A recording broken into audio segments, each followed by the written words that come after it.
There are multiple sections where you can perform a scan, but the scan button over here in the top left will always be visible no matter where you are in Astro. Simply click on this button and you'll get this pop-up.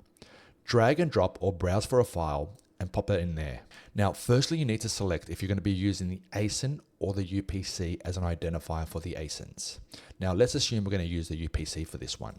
Click on UPC, and then you have to match the columns where the UPCs are located on your price list. You can match the price and all the other information you need. By matching all the information, this will help you later on in identifying the ASIN and also help you perform a purchase order.